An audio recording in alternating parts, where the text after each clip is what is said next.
conversation right here on Lagos Television.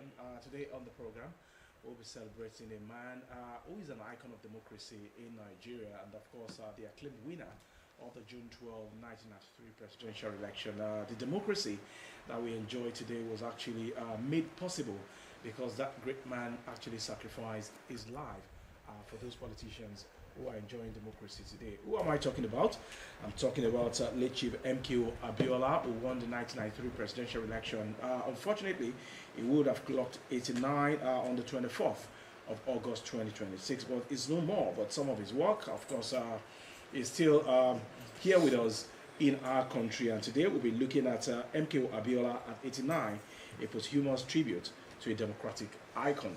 And we have in the studio with us one of those who struggled for the enthronement of June 12, 1993 presidential election, Comrade Debo Adeniran, who is equally the president of CDHR. It's a pleasure to have you. It's my pleasure to be here. Okay, let's talk about the man, Chief MKO Abiola. I'm sure that you must have had some kind of interactions with him during the June 12 struggle.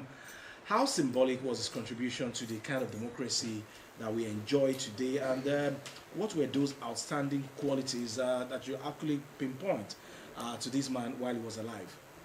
Thank you very much. MKO Abiola was an icon of democracy, and of course, before the run-up to June 12 elections, there are a number of events that occurred which he participated in. One of it is the primaries. You know, he ran a very close and very close primary. I mean, for want of word to describe how stringent the closeness was to get to the position of being a candidate of SDP in 1993. Before then, in the First Republic, he was a member of NCNC, and of course, a young person who joined that party at the age of 19 and made an impact. And a lot of party members referred him, but then was frustrated out during when the civil war broke out, and a lot of other things happened thereabout. And when the coup came, when the coup came, so he was discouraged. So until fast forward to when SDP came, he had been a rally point even before he joined SDP, because before then the military were banning, political associations. About 23 of them were banned, and the military also banned old politicians. The Babangida administration said they wanted new big politicians. Well, because of the period between NCNC and SDP, so Abiola was considered to be a new breed politician. But then it was a close-knitted contest during that period. He contested with Babangida Kingibe, who later became his running mate, right, and the same Atiku Abubakar.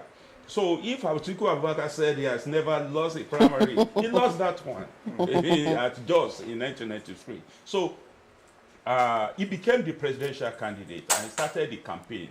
And when the campaign started, a lot of people were convinced that Abiola was ready to change the life and livelihood of an average Nigerian. Hope 93 was the slogan. Farewell to poverty, and several other pro-people sloganeering that engulfed his campaign rallies. So a lot of people bought into his program and agenda. Don't forget, before then, he had warmed himself into the mind of Nigerians, Africans generally. He was an indiscriminate philanthropist. He built churches, he built schools, Quranic schools, regular schools, and all that. He built hospitals, and he established Wonder Loaf to give cheap bread to people. Right. He created Abiola Bookshop and printing company, where books were sold at cheaper prices, so that an average person will be able to access those books for their kids who are in need of those books. So the populist approach to politics endear people to him. But the military had a different agenda. The people didn't really trust the military because they believed that they paved the way for Abiola to win that election. Don't forget also that he was a contractor to the military at a stage, supplying them with communication gadgets, training their personnel, on the use of those communication gadgets and all that. He had the argument, he had to bargain with the military to pay the debt they were owing ITT, and that also propelled his image within the ranks of ITT directors, and they gave him a bigger post. And at a stage, he became a director. Right. Sorry, Debo, let me quickly cut into your thoughts here so that we can also find a better balance for this conversation. A lot of people also looked at the man, MKO Abiola. Yes, agreed that he was a businessman, he was an entrepreneur, which you've also talked about here. But they also thought that maybe he was not truly a democratic statesman. But here you are this morning, you've talked about his incursion into politics and how eventually he came into the SDP. So if you were to take a look at his calculated attempt at getting into the minds and into the hearts of Nigerians before eventually coming out to venture or to show his ambition to want to be the president of the Federal Republic of Nigeria, would you say that genuinely he was one that was committed to the democratic tenets that we all know him for today? Well, Abiola was a product of circumstances. Okay. Originally, he was a pro-military person. And it was generally believed that he actually aided Babangida, to stage a successful coup. No proof yet. Maybe we get the proof later. So a lot of people are looking at him from the prism of being a CIA agent because of this communication link with the United States of America and with the military. They saw him as a pro-military person. But he had a change of heart at a stage, and that is when everybody thought that, look, this man is a changed man. Okay, because he was considered to be a businessman, a capitalist, an exploiter.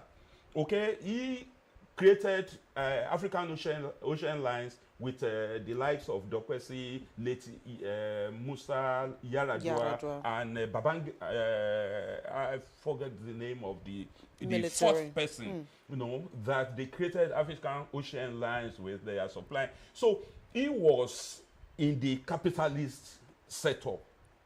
And a lot of business people also thought that he was taking away their businesses because his incursion into business world also cheapened things.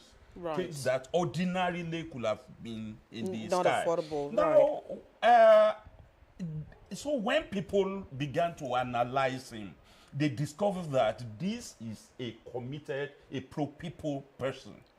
Despite the fact that he had antecedents of being a friend to the West and a friend to the military. And also, don't forget that also there was a time when his newspaper, the Concord newspapers, was stigmatized with being pro-Islam. He was using Concord newspaper to campaign for the entrenchment of Sharia court of law in the southwestern part of Nigeria. And a lot of people who didn't buy into that, they also believed that he was instrumental to the enrollment of Nigeria in the Organization of Islamic OSC. So all of this was a downside that a lot of people see. But then the aspect of him that made essential commodities available and cheaper for people to access, including books because those were the days when every child had to buy his own books. So he saw that a lot of parents were struggling to get those books for their children, and these children could be very brilliant. So he created those environments that accommodate the everyday person to access good things of life. So basically, it was also touted that the road to June 12 was paid for him. I said that earlier, because Babangida thought that if Abiola got to power, it's like he's continuing his own regime. Absolutely.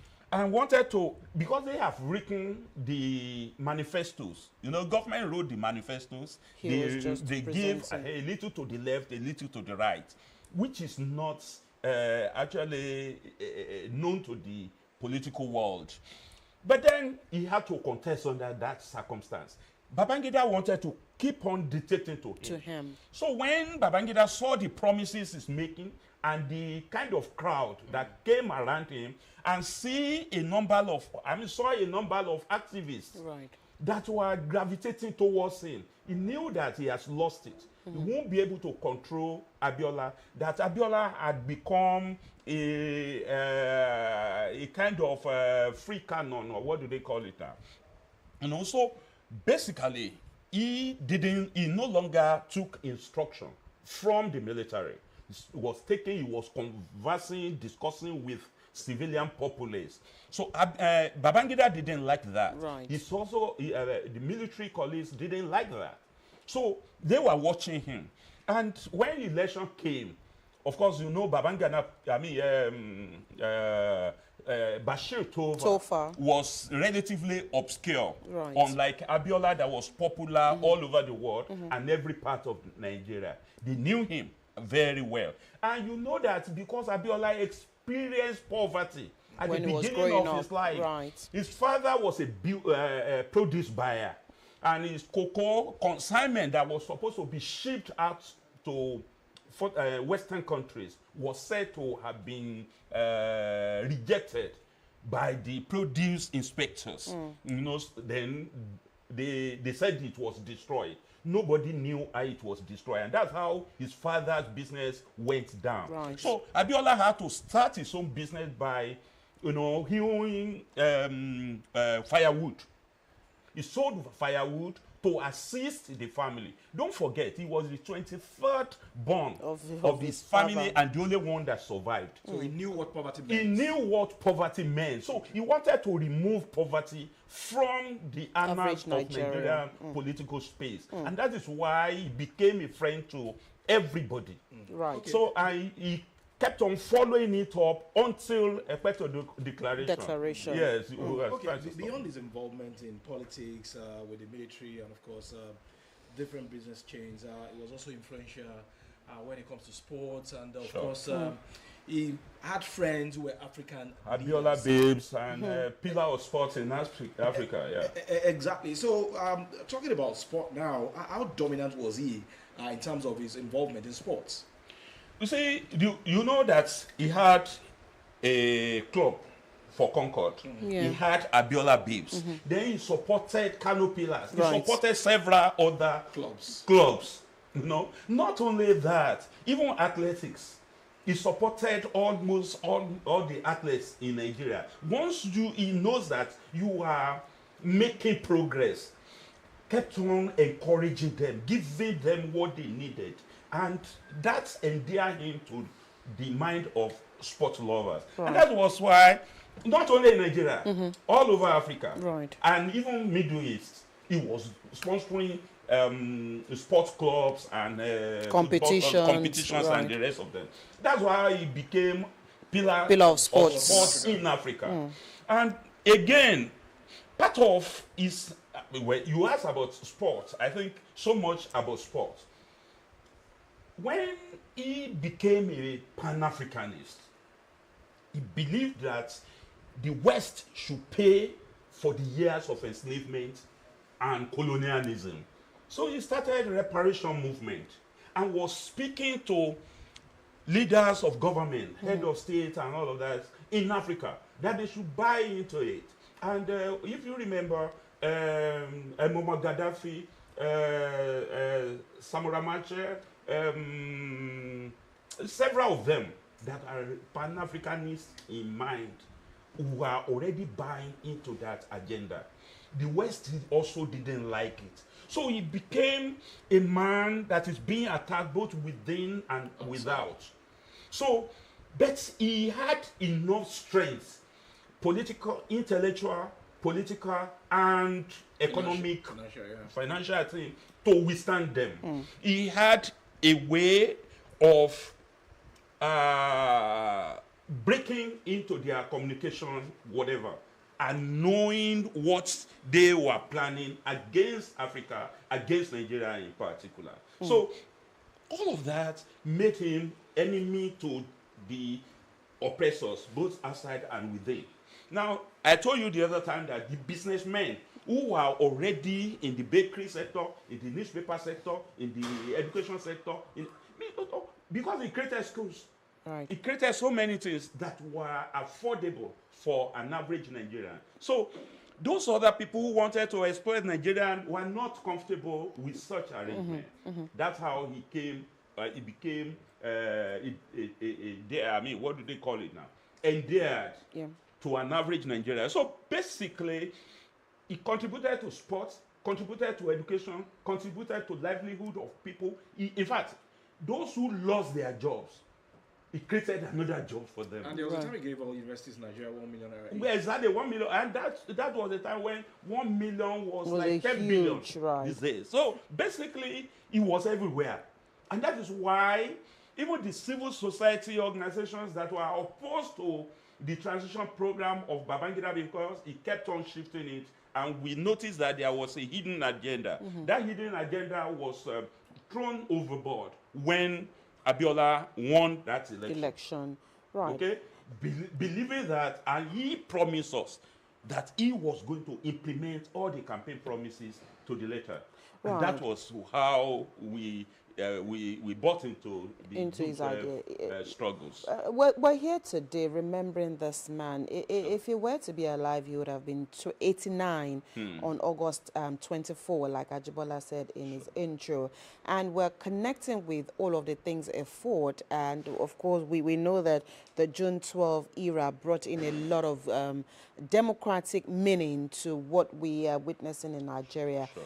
Just perhaps, let's flip it a bit, and perhaps if you were to go into the mind of the late MKO Abiola, if he were to be alive today, what are some of the things that you think he would have been proud of the kind of democracy we are practicing at the moment, and what are some of those things that definitely he would frown at? Well, thank you very much. Based on his campaign slogans, he wanted to remove anything that will make life difficult for an average Nigerian. He wanted to make education generally available to people at all levels.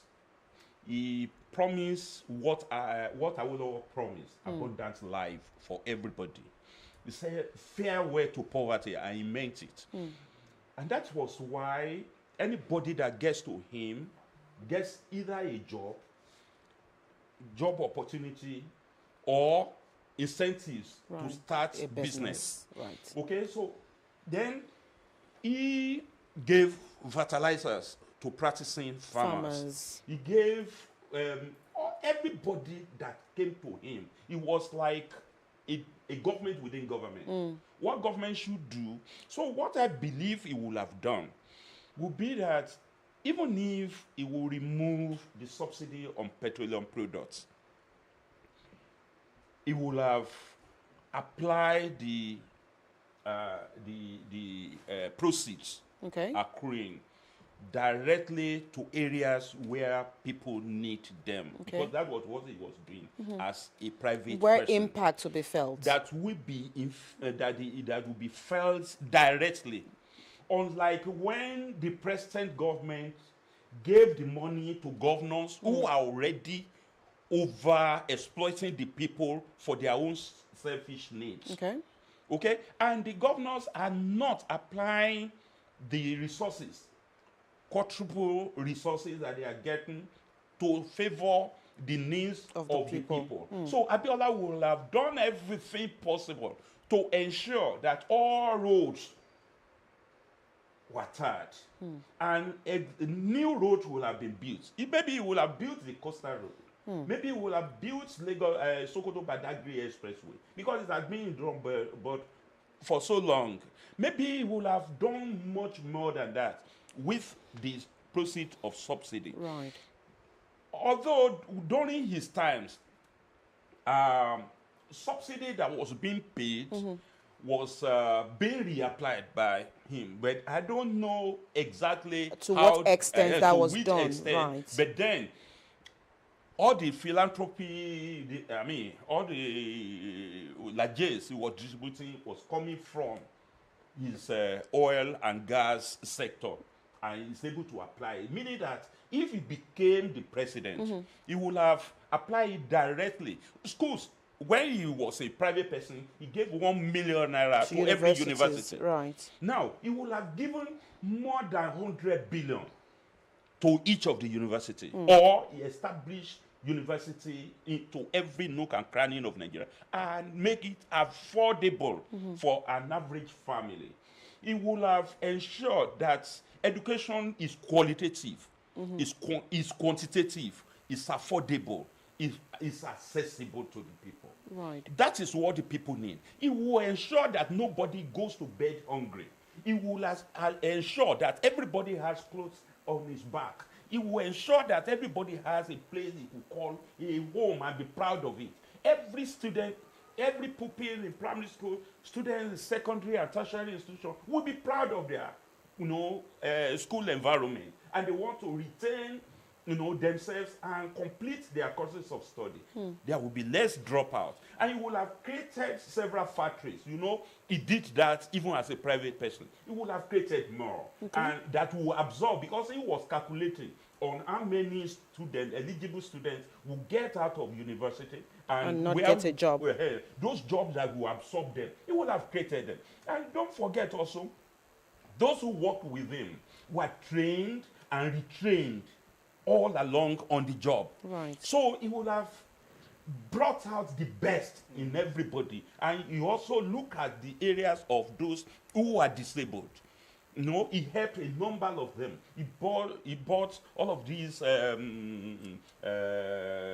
gadgets that they needed. Those who are blind, those who are lame, those who are... He bought several. So he touched almost everybody. He touched almost everybody, and that's why I say he was like a government within government. But then those who wanted to exploit the weakness of the people didn't like that.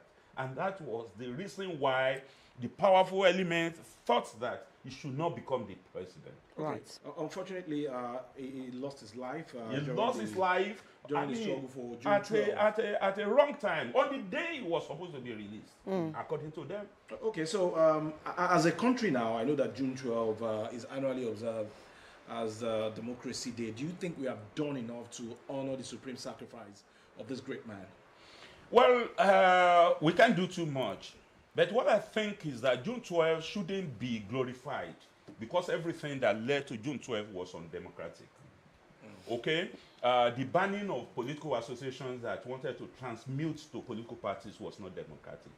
The banning of old politicians from contesting election without trial, was undemocratic. The new breed that was, the so-called new breed that Babangida did that in favor of, didn't show any newfound characteristics that will make them better than the old breed. They also took after the prebendalism of the old breed, and so all of this was unnecessary. Now, what I believe is that Abiola was the main man who made June 12 thing thick. If Abiola had not been there, it would have fizzled out just like any other thing. And that's why we thought, personally with our organization, right, that June 12 should be named MKO Abiola Day rather than Democracy Day, because that is nebulous. Okay. Nebulous. And it's like glorifying Posthumous, who conducted that election, but could not brave the odds to complete the announcement of the result, even when the results were already available with everybody. It's like, immortalizing a Babangida who didn't really mean well for anybody. He was ready to kill anybody for his own interest. You know, he killed his friend, Mama Faster. He would have killed, maybe he was even the one that killed Abiola. It has not been proven. And you also remember that Mustafa also has his own days, you know, even before Abacha came. He gave some evidence that pointed to the fact that it was a state murder. And all of this can combine to say that those who want Nigerians, the average Nigerian, to be perpetually, you know, poor, you know, who didn't want anybody that can lift us up above poverty line. Right. So basically, it would have been the best president Nigeria had, but it is what it is. Right. He couldn't make it to the government house. It is what it is, you said. And I remember when we started this conversation, you talked about the national appeal of the late MKO Abiola and how he also was one that was loved by all Nigerians, irrespective of the religion, irrespective of the ethnicity. He was one man that a lot of Nigerians loved. Let's bring that to what we have today, especially now that we're preparing for another election in Nigeria. And perhaps also take a peep into the future. What can politicians really learn from especially that campaign era? We all remember, yes, we were younger, but we all remember Hope 93. And it was one time that a lot of Nigerians, we were really won. So how can we go back to that era where politics or politicking will not be about ethnicity, will not be about religion, will not be about your color or where you come from or the language you speak, but will be about Nigeria. And also, bigger than that is what you've also talked about, eradicating poverty and entrenching good governance. Sure. Well, we can't have another Abiola, unfortunately. Definitely. If we have people with mega bucks like he did, we can't have people with large hearts as much as he demonstrated. So, unfortunately, the current politicians are not looking in the direction of implementing what Abiola couldn't implement. I mean, those programs and agenda. Okay. But then, we should believe that we can change our people overnight. And gradually, we can get there.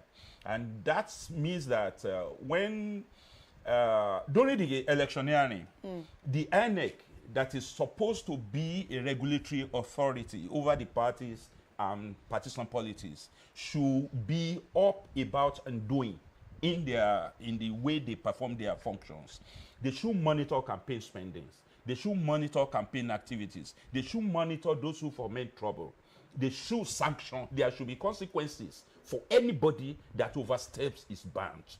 If they overspend, they should be sanctioned. And the sanctions should mean that they will be banned from contesting election for a period of time. Okay. Even the election they are campaigning for, they should be stopped.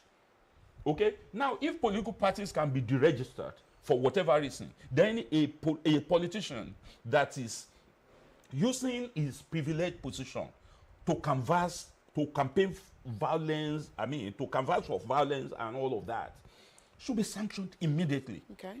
But then it should not be arbitrary. Of course, they have to be investigated, right, and culpability should be established. Now, that will bring an average politician back to sanity, to regime of sanity.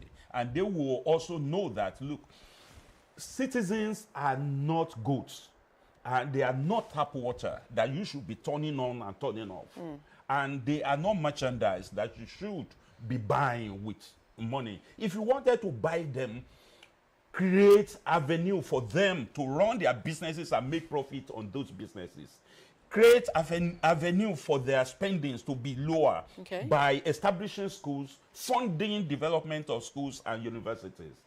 Create opportunity for their children to create businesses for themselves and be able to support their family to grow up. So if we have that, now if they during the campaign period, anybody that's deride or maybe scandal, I don't know what word to use, that say things that we bring other politicians to disrepute should be identified, should be isolated, should be tried, and should be punished.